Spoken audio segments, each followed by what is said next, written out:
नमस्कार, स्वागत है आपका एबीपी गंगा में। मैं हूं अवधेश। सुनो यूपी की शुरुआत करते हैं और सबसे पहले बात करेंगे कोरोना संक्रमण की, जिसकी रफ्तार में कमी उत्तर प्रदेश में आई है और एक महीने के बाद पहली बार 20,000 से कम केस सामने आए हैं। बीते 24 घंटे में 18,125 नए केस मिले हैं। 26,700 लोग 24 घंटे में इलाज के बाद ठीक हुए। 24 घंटे में प्रदेश में 2,45,286 टेस्ट किए गए। यूपी में रिकवरी रेट अब 85.7% तक पहुंच गया है। तो उत्तर प्रदेश के लिए राहत की खबर है, क्योंकि जिस तरीके से संक्रमण ने अपनी रफ्तार बढ़ाई थी, उसके बाद अब मामलों में कमी आई है और एक महीने के बाद ऐसा हुआ है जब 20,000 से नीचे मामले आए हैं। विगत 24 घंटों में संक्रमण के 18,125 मामले सामने आए हैं। इसी अवधि में उपचारित होकर डिस्चार्ज होने वालों की संख्या 26,712 है। दिनांक 24 अप्रैल को हमारे प्रदेश में एक दिन में 38,055 मामले सामने आए थे संक्रमण के। उनकी तुलना में आज लगभग 20,000 मामले कम आए हैं। और गुरुवार को सीएम योगी आदित्यनाथ का आगरा दौरा है। आगरा से पहले अलीगढ़ और मथुरा जाएंगे मुख्यमंत्री। कोविड कमांड सेंटर का निरीक्षण कर सकते हैं। पुलिस प्रशासन सीएम के दौरे की तैयारियों में जुटा हुआ है। और अनुभव शुक्ला हमारे साथ जुड़ गए। अनुभव, पश्चिमी उत्तर प्रदेश के दौरे पर है, कई जिलों में मुख्यमंत्री जाएंगे। किस तरीके की चीजें देखने को मिल सकती हैं, क्योंकि जिस तरीके से हालात बिगड़े थे, क्या कुछ लोगों पर कार्रवाई भी हो सकती है? देखिए, लगातार मुख्यमंत्री अब ग्राउंड पर जा रहे हैं और सारी रियलिटी को खुद चेक कर रहे हैं। इससे पहले हमने देखा वाराणसी भी गए, गोरखपुर भी गए, सभी जगहों पर कोविड कमांड सेंटर का उन्होंने निरीक्षण किया। मेरठ भी गए।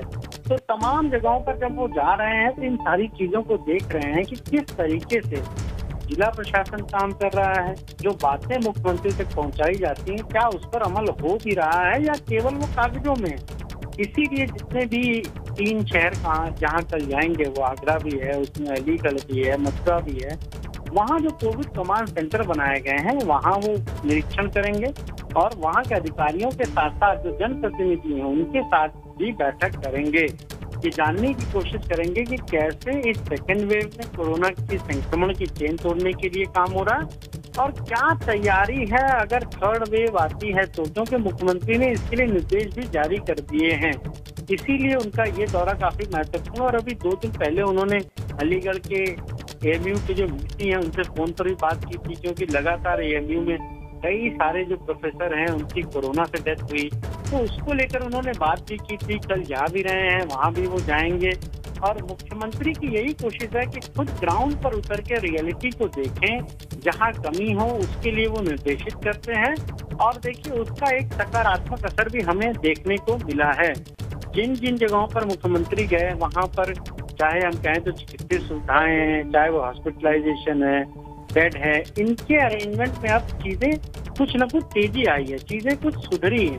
इसीलिए मुख्यमंत्री अब लगातार खुद दौरों पर जा रहे हैं, जिससे रियलिटी उनके सामने है। बिल्कुल, और देखने वाली बात होगी कि कल किस तरीके का सच सामने आता है, क्योंकि आंकड़ों का खेल अधिकारियों ने खूब किया सीएम के साथ, लेकिन अब जब वो खुद फील्ड में उतर रहे हैं, तब सच भी सामने आ रहा है और व्यवस्थाएं सुधर भी रही है। और कोरोना संकट की वजह से उत्तर प्रदेश में एक के बाद एक लगातार परीक्षाएं टलने का सिलसिला जारी है और अब कोरोना संकट को देखते हुए उत्तर प्रदेश लोक सेवा आयोग की परीक्षाएं भी स्थगित कर दी गई।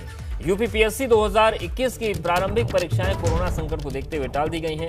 इस बार करीब 7 लाख से ज्यादा अभ्यर्थियों ने यूपी लोक सेवा आयोग की परीक्षाओं के लिए आवेदन दिया है और 13 जून को प्रदेश के कई जिलों में इस परीक्षा का आयोजन होना था, लेकिन कोरोना संकट की वजह से परीक्षाएं नहीं होंगी। पीसीएस प्री की परीक्षा के साथ ही 20 जून को होने वाली सहायक वन संरक्षक और वन अधिकारी की परीक्षा भी स्थगित की गई है। परीक्षाओं की नई तारीख हालात सामान्य होने के बाद घोषित की जाएगी। आयोग के परीक्षा नियंत्रक अरविंद कुमार मिश्रा ने इसकी जानकारी दी।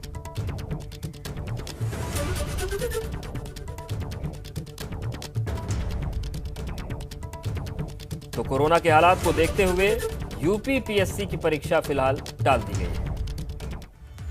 लखनऊ के मेदांता अस्पताल में कोरोना से संक्रमित सपा सांसद आजम खान की तबीयत में अब सुधार होने लगा है। मेदांता लखनऊ में भर्ती आजम खान लगातार डॉक्टर्स की निगरानी में है और अब उनकी तबीयत में तेजी से सुधार हो रहा है। आज डॉक्टर्स की तरफ से जानकारी दी गई कि आजम खान ने भोजन किया और उनका ऑक्सीजन लेवल भी लगातार सुधर रहा है।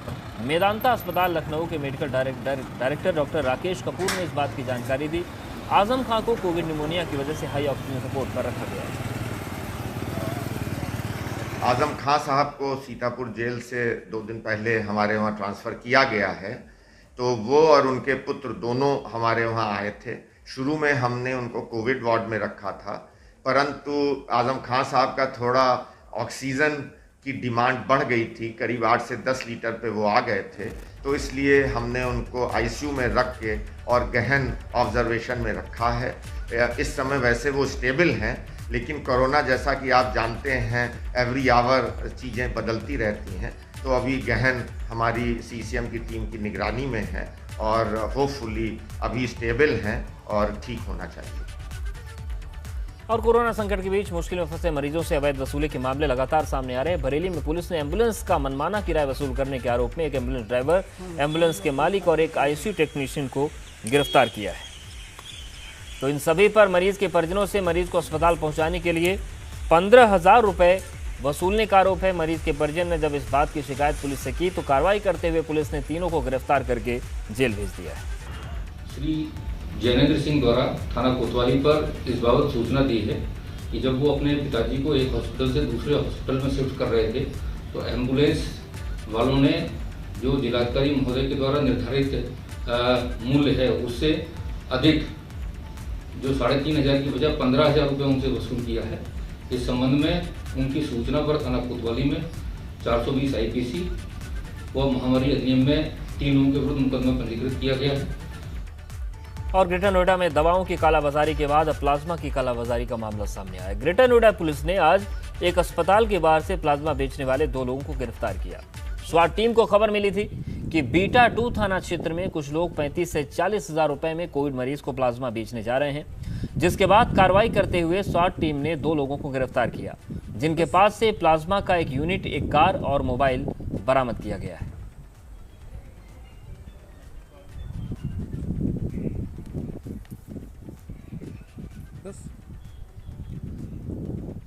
तो दवाओं की कालाबाजारी और प्लाज्मा में भी गड़बड़ शुरू हो गई है। कोविड संकट के बीच बस्ती में जिला अस्पताल में बदहाली की तस्वीर सामने आई, जहां पर मरीजों को फर्श पर लिटाकर उनका इलाज किया जा रहा है। ये मामला तब सामने आया जब रुधौली से भाजपा विधायक संजय जायसवाल खुद टीका लगवाने अस्पताल पहुंचे, लेकिन वहां पर फैली अव्यवस्था देखकर विधायक संजय जायसवाल नाराज हुए और खुद वीडियो कॉल करके डीएम सौम्या अग्रवाल को अस्पताल में गंदगी और बदहाली की तस्वीरें दिखाई। जिला अस्पताल में इलाज के नाम पर मरीजों को जमीन पर लिटा दिया गया था, लेकिन उनको देखने के लिए न कोई मेडिकल स्टाफ था, न डॉक्टर थे। विधायक जी ने जब कई मरीजों से परिजनों से बात की तो ऑक्सीजन न मिलने की भी शिकायत आई।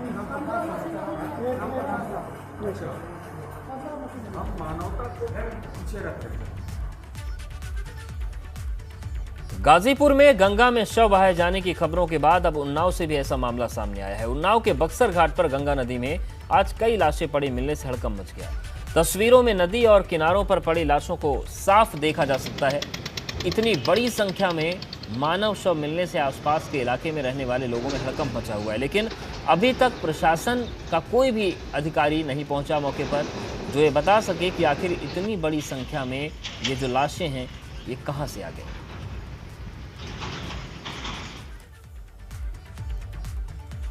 और नदियों में बहाए जा रहे शवों का मामला सीएम योगी ने संज्ञान ले लिया है। धार्मिक मान्यताओं से सभी की अंत्येष्टि की जाए, इस बात के निर्देश मुख्यमंत्री ने दिए हैं। तो कोविड के कारण होने वाली हर मृत्यु दुखद है, मुख्यमंत्री ने कहा, और इसके साथ ही साथ उन्होंने कहा है कि जिसकी जो परंपरा है धार्मिक, उसी हिसाब से अंतिम संस्कार हो। मृतकों के परिजनों के प्रति प्रदेश सरकार की संवेदनाएं हैं। तो पहले गाजीपुर और उसके बाद उन्नाव, और जिस तरीके से शव मिल रहे हैं उस पर सीएम ने कहा है कि धार्मिक परंपराओं के मुताबिक ही अंतिम संस्कार किया जाए। गाजीपुर जिले में गंगा में बहती मिली लाशों की घटना के बाद इलाके में रहने वाले लोग परेशान हैं। लोगों को डर है कि गंगा में मिली लाशें कोरोना मरीजों की हो सकती हैं, जिससे गंगा के पानी में भी संक्रमण फैल सकता है। लेकिन वाराणसी के बीएचयू के प्रोफेसर ने इन आशंकाओं को खारिज किया है। काशी हिंदू विश्वविद्यालय के जियोलॉजी विभाग के प्रोफेसर ज्ञानेश्वर ने बताया कि कोविड को लेकर अभी तक जितनी भी रिसर्च हुई है उसमें पानी में संक्रमण फैलने की बातों को खारिज किया गया है। अभी तक ये भी देखा गया है कि बहुत सारे सीवर लाइन हैं जो गंगा सहित कई नदियों में गिरते हैं, लेकिन उनसे कोई इन्फेक्शन नहीं हुआ है। अभी तक जितनी भी स्टडीज़ हुई हैं या जो भी एविडेंस है वो ये रिजेक्ट करते हैं कि ये कोरोना वायरस से रिलेटेड जो डिजीज़ है कोविड-19, इसका पानी के थ्रू कोई भी इन्फेक्शन हुआ है, तो ये वाटर बॉर्न डिजीज़ नहीं है। और अभी तक ये देखा गया है कि बहुत सारे सीवर लाइन्स हैं जो कि पानी में गिर रहे हैं, पर उनके थ्रू कभी भी कोई इन्फेक्शन नहीं हुआ है गंगा में तैरने वाले लोगों का, या जो लोग गंगा के पानी से आचमनी करते हैं उन लोगों में अभी तक कोई इन्फेक्शन नहीं पाया। उधर आज अचानक मेरठ पहुंचे ऊर्जा मंत्री और मेरठ के प्रभारी मंत्री श्रीकांत शर्मा ने कोविड कंट्रोल रूम का निरीक्षण किया। सर्किट हाउस में जनप्रतिनिधियों और अधिकारियों के साथ बैठक की। मंत्री श्रीकांत शर्मा ने बताया कि यहां पर कुछ प्राइवेट हॉस्पिटल की मनमानी और मरीजों को भर्ती करने के नाम पर ज्यादा पैसे लिए जाने की शिकायतें मिली हैं। साथ ही जीवन रक्षक दवाओं के बारे में भी शिकायतें मिली हैं, जिसके लिए उन्होंने जिलाधिकारी को हर कोविड हॉस्पिटल का ऑडिट कराने का निर्देश दिया है ताकि सबकी जवाबदेही तय हो सके। देखिए, माननीय मुख्यमंत्री जी की मंशा है कि हर जरूरतमंद व्यक्ति को इलाज मिले, सारी सुविधाएं उनको मिले। तत्काल प्रभाव से जो हमारा कोविड कमांड सेंटर काम कर रहा है उसके माध्यम से जैसे टेस्टिंग हो रही है और कोई पॉजिटिव आता है केस, तुरंत उनको होम आइसोलेशन में व्यवस्था हो। अगर उनको हॉस्पिटल में भर्ती कराने की अगर स्थिति है तो तत्काल प्रभाव से जो कोविड कमांड सेंटर है उसके माध्यम से तत्काल प्रभाव से उनको हॉस्पिटल में दाखिला कराया जाए और उनको बेहतर इलाज दिया जाए। और गाजियाबाद में कोरोना संक्रमण के मामले तेजी से बढ़े हैं। गांव देहात क्षेत्र में भी मामले बढ़ रहे हैं। एसपी देहात के नेतृत्व में कोरोना शिविर जांच कैंप लगाया गया। कैंप में 245 ग्रामीणों की जांच की गई। पुलिस ने अपने पास से मास्क, सैनिटाइज, स्वास्थ्य किट भी वितरण की। ग्रामीणों को वैक्सीन को लेकर भी उन्होंने जानकारी दी।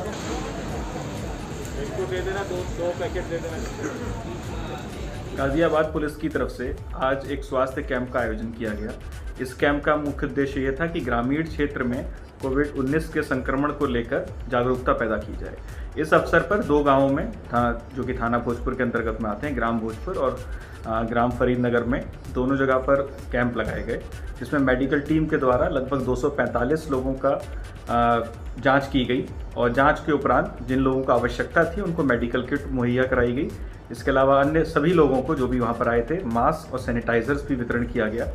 तो एक बहुत ही अच्छा कैंप रहा। इस कैंप के उपरांत फिर हमने हमारे 3 थानों को, जो कि सर्किल मोदी नगर के अंतर्गत आते हैं, थाना भोजपुर, मोदी नगर और निवाड़ी, इन तीनों के पुलिसकर्मियों का भी हम लोगों ने चेकअप करवाया। कासगंज में कोरोना मरीजों की तादाद बढ़ रही है। आज जिले में सामने आए लगभग 148 कोरोना मरीज। कासगंज की जेल में 10 कैदी भी मिले। अब तक जिले में 3,986 कोरोना केस आ चुके हैं। तो जिले में कोरोना के कुल 814 एक्टिव केस हैं। लगातार कासगंज में कोरोना संक्रमितों की संख्या बढ़ती चली जा रही है। और आज की बात करें बीते 24 घंटे की, तो 148 कोरोना मरीज सामने आए हैं। कासगंज की जेल में कोरोना के 10 केस मिले हैं और अब तक जिले में 3,986 कोरोना केस आ चुके हैं। जिले में कोरोना के कुल 814 एक्टिव केस हैं।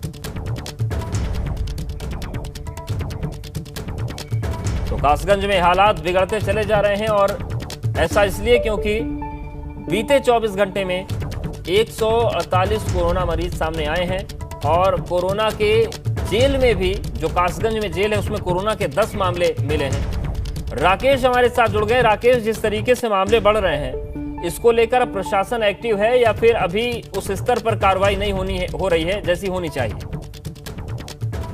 देखिए, आपको बता दूं कि कासगंज जनपद में जब से चुनाव पंचायत के खत्म हुए हैं तब से एकाएक कोरोना केसेस की बाढ़ आ गई है और पूरे जनपद में 148 कोरोना के पॉजिटिव केस निकले हैं, जिनमें 10 केस जनपद कारागार के हैं। ऐसे में सबसे बड़ी समस्या है कि कासगंज में और जो कारागार में मरीज हैं उनसे भी संक्रमित होने की संभावना है और इस बात के लिए प्रयास किए जा रहे हैं कि उनको किस तरह से आइसोलेट करके अलग किया जाए जिससे अन्य बंदियों पर कोरोना न फैल सके। शुक्रिया आपका जानकारी और अपडेट्स को देने के लिए। अब बात करते हैं सुल्तानपुर की, जहां पर ऑक्सीजन संकट दूर करने को लेकर जो पहल शुरू की गई थी अब वो रंग लाने लगी है। करीब 10 दिन के भीतर सुल्तानपुर में विधायक निधि से ऑक्सीजन प्लांट लगकर तैयार हो गया है। शुरुआती स्तर पर यहां पर करीब 10 बेड पर मरीजों को निर्बाध ऑक्सीजन आपूर्ति होने लगेगी। कादीपुर से भाजपा विधायक ने बीते 24 अप्रैल को सीडीओ सुल्तानपुर को पत्र लिखकर कादीपुर सामुदायिक स्वास्थ्य केंद्र में ऑक्सीजन प्लांट लगवाने की बात कही थी और इसी को लेकर 45 एलपीएम का ऑक्सीजन प्लांट लगवाने का ऑर्डर दिया गया। बीते 2 मई से काम शुरू हुआ और आज ये प्लांट कादीपुर सामुदायिक स्वास्थ्य केंद्र में बनकर तैयार हो गया है। इसको लोकार्पित कर दिया गया है।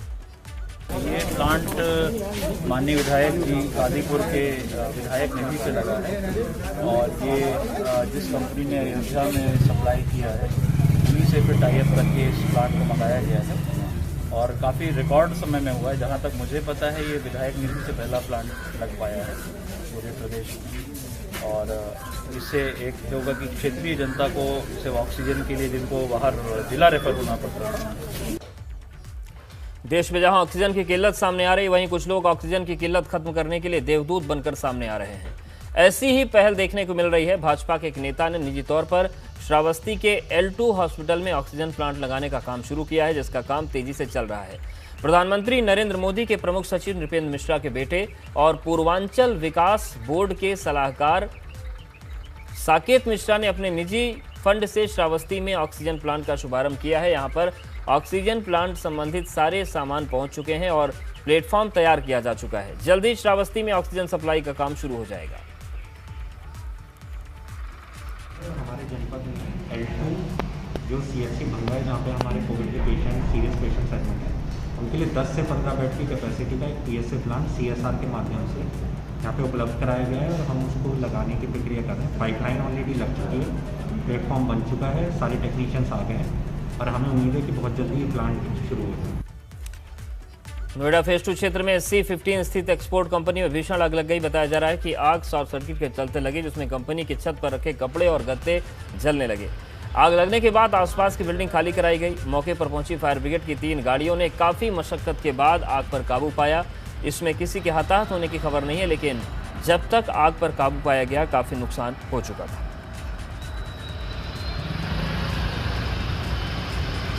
देखिए, नोएडा फेज 2 की ये तस्वीर दिखा रहे हैं, जहां पर एक फैक्ट्री में आग लग गई और जो छत पर गत्ता और कपड़ा रखा था वो जलकर राख हो गया। हालांकि फायर ब्रिगेड की गाड़ियां मौके पर पहुंची और 3 गाड़ियों ने काफ़ी देर की जद्दोजहद के बाद आग पर काबू पाया।